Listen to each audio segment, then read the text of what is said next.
Assalamualaikum warahmatullahi wabarakatuh. Jumpa lagi di Kota Wali Channel. Jangan lupa subscribe tombol yang merah tuh, tombol yang akang abang kuning sor tuh, dipencet. Tolong, ini saya mau bercerita tentang orang yang nggak mau bersodakoh, nggak mau sodakoh, nggak mau berbuat, ya istilahnya mengulurkan tangannya atau memberikan sebagian hartanya.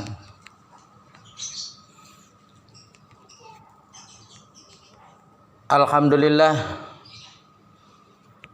wassalatu wassalamu ala rasulillah, la hawla wa la quwata illa billah. Wa qala Allah ta'ala fi kitabil karim, ya ayyuhalladzina amanu taqullaha haqqa tuqatih wa la tamutunna illa wa antum muslimun. Saudara-saudaraku, jangan lupa subscribe, pencet tombol merah yang di bawah. Jangan lupa di Kota Wali Channel. Alhamdulillah, saya masih dalam keadaan sehat. Ini lagi di tengah-tengah rumah kita, dan tengah-tengah pintu mau keluar gitu. Cuman ya saya mau bercerita tentang orang yang nggak mau bersodakoh. Nanti itu kena azab dari Allah Subhanahu wa Ta'ala.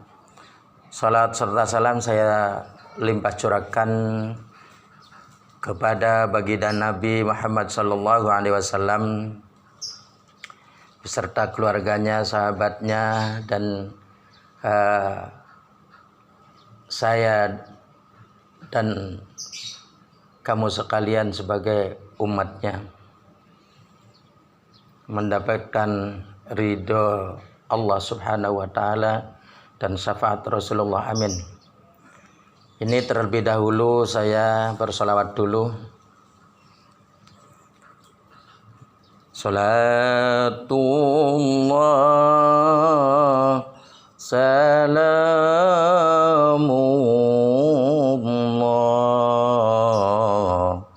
ala toha rasulillah. Salatullah salamullah ala yasin habibillah. Saudara-saudara yang kami hormati dan adik-adik sekalian, saya bercerita tentang ada salah satu manusia atau orang laki-laki namanya Pak Koret. Itu orangnya sih biasa-biasa aja. Jadi kalau misalkan ya ikut-ikut saja sih, memang ke masjid ikut, ke musola ikut, ke majelis taklim ikut, terus ke pengajian ikut, tetapi punya rasa dirinya itu kalau mau mengeluarkan amalnya atau mengeluarkan uang dari sakunya maupun dari mana itu nggak boleh. Cuman itu doang. Jadi kendalanya hanya itu. Jadi ada pengajian langsung dianya ke sana gitu. Jadi pergi aja. Misalkan kayak sholat Jumat, kayak kegiatan-kegiatan yang lain, ke apa saja itu memang tampil dia tuh. Cuman jangankan masalah mengeluarkan istilahnya ya seperti zakat maupun sebagainya, itu dia nggak mau. Kalau misalkan dari hasil sendiri itu nggak boleh keluar. Jadi kalau misalkan kekayaan sendiri itu nggak, kalau orang lain mau, kalau dari orang lain misalkan ya dianya mau. Nah pada saat itu karena lama semakin lama itu orang pada terkenal kalau pergi Jumat itu sholat Jumat dia pakai sendal. Jadi jangan, kan istilahnya kalau orang itu pakainya misalkan dipaku, jadi sampai sendal itu disambung saking koretnya. Buat ini sendiri aja sampai datang ke sana, istilahnya disambung pakai paku itu. Jadi kalau misalkan pakunya panjang nggak bisa ditekuk gitu. Jadi akhirnya kalau misalkan jalan itu kelihatan, misalkan oh ini bekasnya Pak Koret jalan ini, jalannya kayak begini. Jadi misalkan kan ada bekasnya kan gitu. Kalau misalkan ini setiap kayak itu juga kan ada, misalkan jalan kan ada bekas-bekas belakangan kan ada bekasnya. Nah itu Pak Koret lebih tajam lagi. Karena apa? Karena pakunya langsung nancap ke sana, nancap ke bawah sampai, jadi nggak kayak ini, karena nggak bisa ditekuk. Jadi orang satu kampung atau satu desa itu pada tahu ya, umpamanya ini sendal bekas Pak Koret umpamanya kan gitu. Jadi di belakang itu sampai datang ke masjid kemana itu udah tahu orang-orang, pada semakin lama semakin tahu, semakin lama pada tahu. Akhirnya ya ada salah satu pengajian. Karena pengajiannya kiainya terkenal. Kiainya misalkan dari Jakarta, jadi terkenal lah gitu, kiai yang terkenal. Pak Koret hadir pada waktu itu, cuman karena berdesak-desakan akhirnya nginjek kaki orang lain.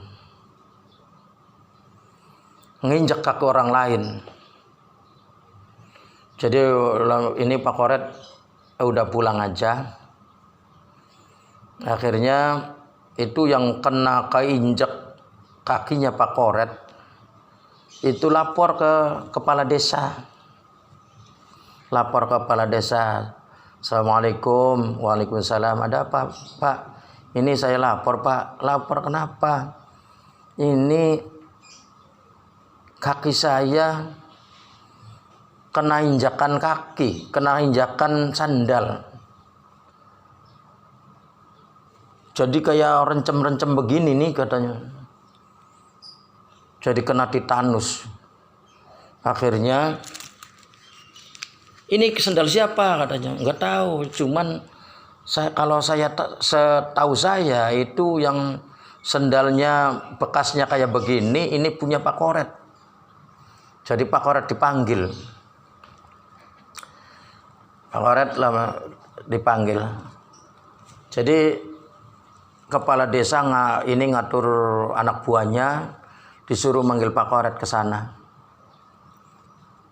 Jadi anak buahnya berangkat ke rumah Pak Koret. Karena Pak Koret kaya orangnya. Jadi orang pada nggak ada yang percaya bahwa masa Pak Koret yang melakukan kayak begitu, katanya, sampai bengkak kayak begini katanya.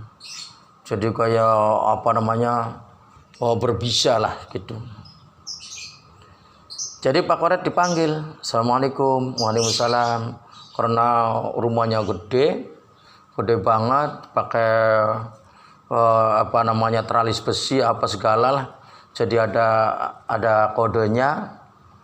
Nggak ada kodenya ya pakai ini aja, pakai ketek tuh. Assalamualaikum gitu. Terus pada ini. Ada apa, Pak? Assalamualaikum. Waalaikumsalam, kata Pak Koret. Ini Pak Koret, katanya. Saya disuruh Pak Kepala Desa, Bapak Kepala Desa, Pak Koret harus menghadap ke sana ke desa. Kata Pak Koret, salah apa saya, katanya. Ya nggak tahu lah, ke sana aja, katanya.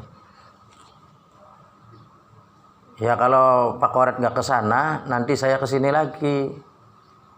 Nanti jangan, kan istilahnya membangkang juga, nanti dipaksa nanti Pak Koretnya. Jadi akhirnya Pak Koret, ya udahlah, ke sana aja. Ini kalau bininya bilang misalkan kasih aja, wah marah-marah. Jadi kalau misalkan apa-apa tuh, kalau misalkan mau ngasih orang miskin, ngasih pengemis, ngasih apa, nggak boleh Pak Koret. Akhirnya sampai ke sana ke kepala desa. Assalamualaikum. Waalaikumsalam. Oh Pak Koret, sini ke Pak Koret, duduk. Kata juragannya ngomong, ini Pak Koret, ada warga saya kemarin ada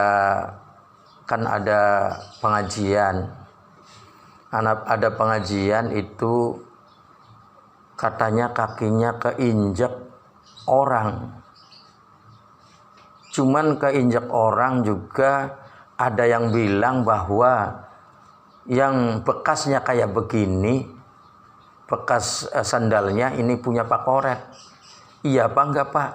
Kebetulan Pak Koret pakai sandal yang dibawa. Tuh yang dibawa waktu ada pengajian. Terus Pak Koret, oh iya ini sandalnya ini. Wah, iya betul, ini punya Pak Koret berarti. Maksudnya dilihat.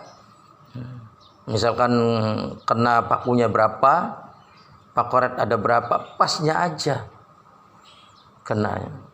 Itu wah, ya ini punya, berarti kena sandal Pak Koret. Pak Koret harus ngoperasi orang ini. Dan ngasih uang. Kenapa? Karena orangnya nggak bisa cari uang, nggak bisa menampak kayak anak bini. Jadi harus kasih. Jadi anak bini dikasih, akhirnya dia operasi karena supaya jangan titanus, operasi. Ya udah. Itu operasi, ya udah dioperasi aja ke sana. Habisnya berapa, kata Pak Koret, karena Pak Koret orang kaya, jadi ya ditanggung semua, daripada malu-maluin katanya. Jadi ditanggung. Ya misalkan anak bininya dikasih makan, dia dibawa ke rumah sakit, di istilahnya nginep di sana. Akhirnya dioperasi, sudah sembuh, pulang lagi udah baik. Akhirnya ya Pak Koret biasa aktivitas seperti biasa aja. Nah pada saat itu kebetulan ada ini masalah adat seperti kunjungan, seperti ada istilahnya sepak bola maupun apa. Cuman Pak Koret tetap aja pakai sendal itu. Akhirnya nginjek orang lagi. Nah, sendal itu nginjek lagi kedua kalinya. Nah, orang yang diinjak akhirnya lapor lagi ke kepala desa. Kata kepala desa, wah ini enggak samar ini. Pasti Pak Koret sendalnya. Jadi Pak Koret dipanggil lagi. Dipanggil Pak Koret. Dipanggil Pak Koret nggak bisa jawab apa-apa. Cuman karena pikiran udah ketutup ini. Udah ketutup sama pikiran yang apa namanya, yang koretnya tuh, maksudnya yang nggak mau sodako, nggak mau apa, akhirnya ketutup, pikirnya nutup, jadi nggak kebuka. Kalau misalkan orang kebuka mah, wah ini kekayaan banyak, buat apa sendal yang udah disambung kayak begini masih dipakai aja kan gitu.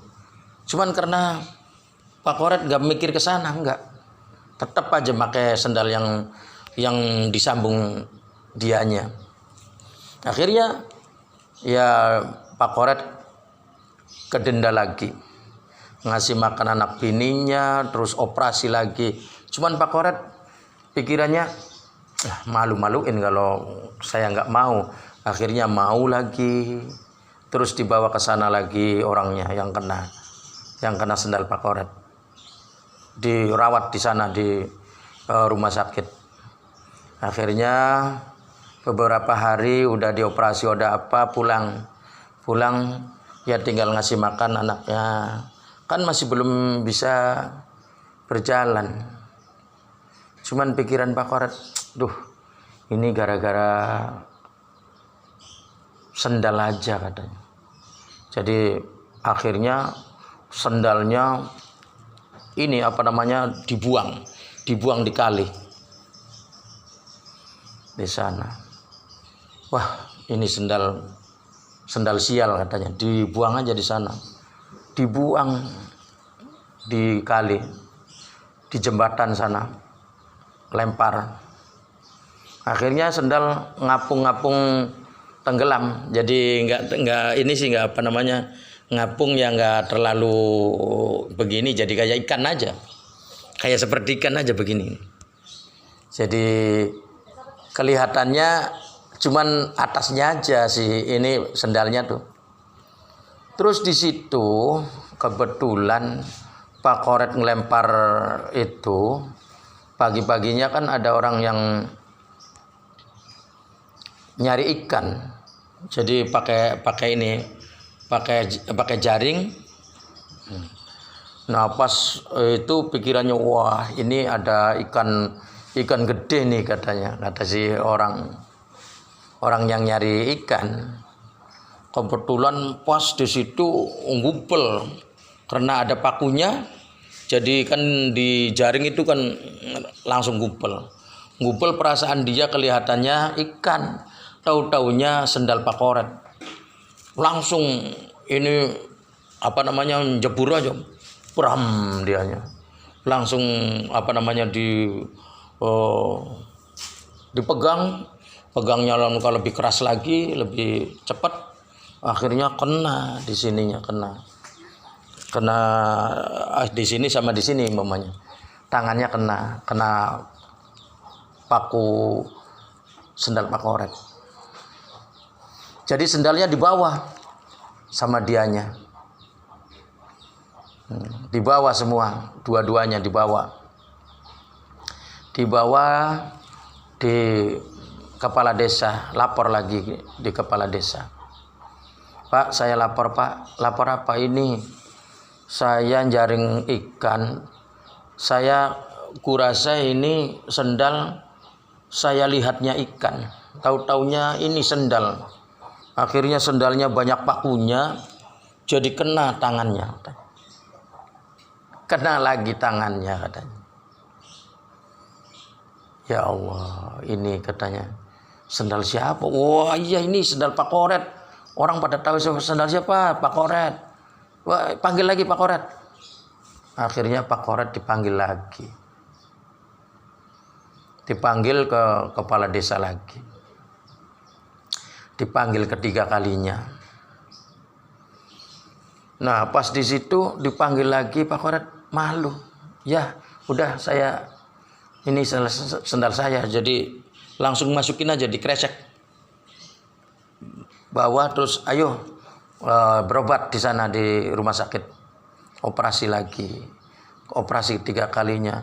Kan dunianya semakin mengurang. Dikurangin operasi 3 kali kan gitu.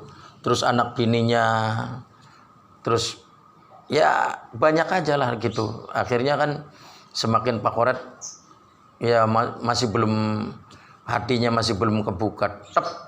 Pak Koret masih. Nah akhirnya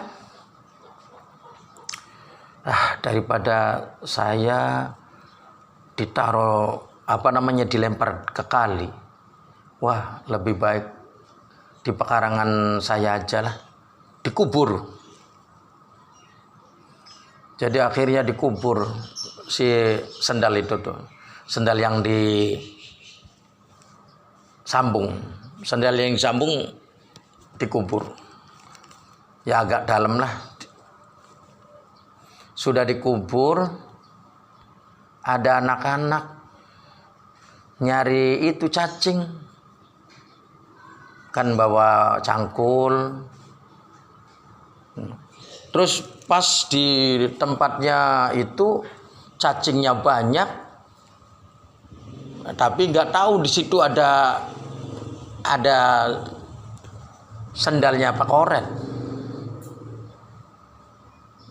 Cacing juga banyak di situ. Akhirnya nyari, pakai tangan. Tangannya kena sendal Pak Koret. Jadi ini lapor ke kepala desa lagi. Pak Koret dipanggil lagi, dipanggil keempat kalinya.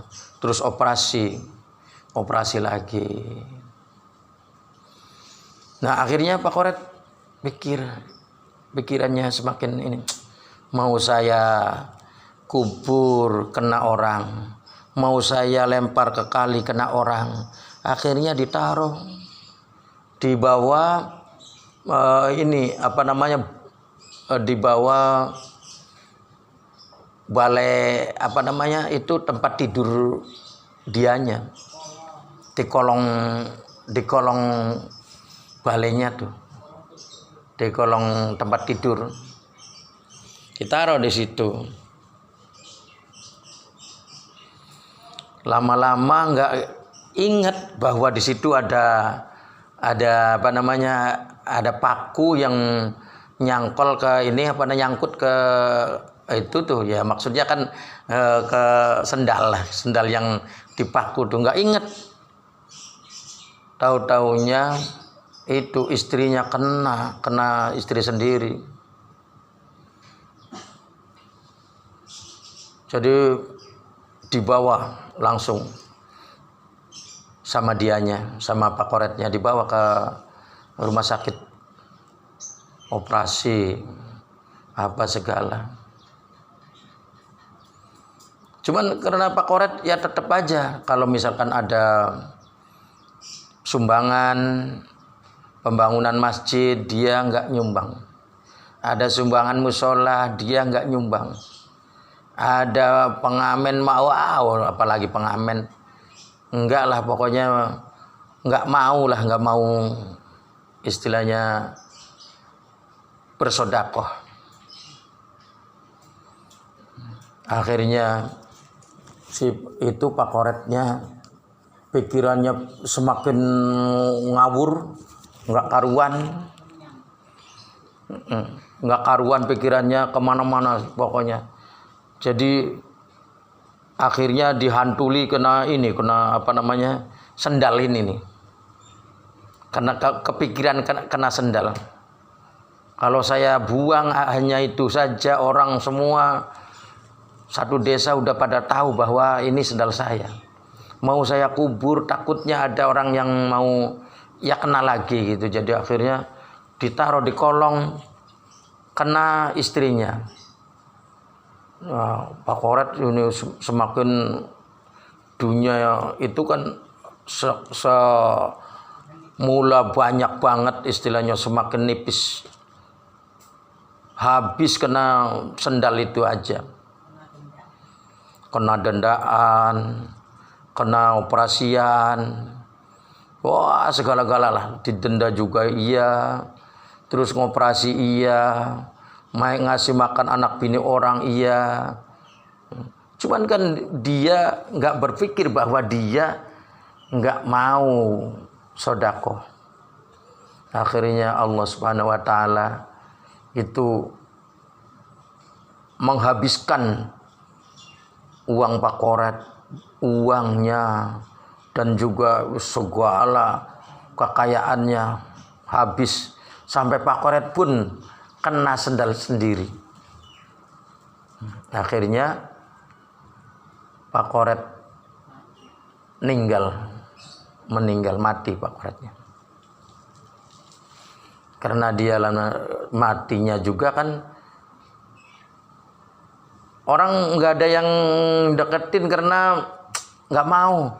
Orang nggak mau sodako aja nggak mau, ngasih fakir miskin nggak mau dianya. Jadi akhirnya nggak ada yang istilahnya takziah ke sana. Hanya saudara-saudaranya saja. Jadi begitu saudara-saudara. Itu kalau misalkan punya dunia, punya harta, kekayaan baik uang maupun harta benda, itu hanya titipan Allah semata. Jadi kita jangan ini harta kita umpamanya. Jadi nanti Allah itu memberikan azab yang sekian banyaknya, bertubi-tubi. Sekian banyaknya kekayaannya, akhirnya habis kena tingkahnya sendiri, kena sendal sendiri. Makanya saudara-saudara, jangan sampai kayak Pak Koret kayak begitu. Kalau misalkan punya sedikit, ya kita ngasih sedikit. Kalau banyak ya syukur-syukur banyak. Contohnya misalkan ada pembangunan masjid, musola, madrasah, pengajian umpamanya. Ya semampunya. Asal kita ngerti bahwa ini harta hanya titipan Allah.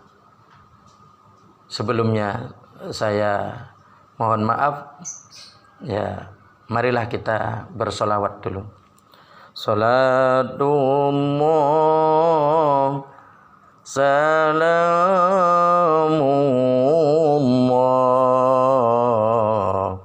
ala Taha Rasulillah. Salatullah salamullah ala Yasin Habibillah. Saudara-saudara sekalian, marilah kita ingat kembali ini yang pertama. Ya kayak yang pertama, pencet lagi subscribe. Subscribe itu pencet tombol yang merah yang banyak. Nanti masih banyak lagi cerita-cerita yang lebih menarik lagi, cerita-cerita yang lain. Sekian saja dari kami. Billahi taufiq wal hidayah. Wassalamualaikum warahmatullahi wabarakatuh.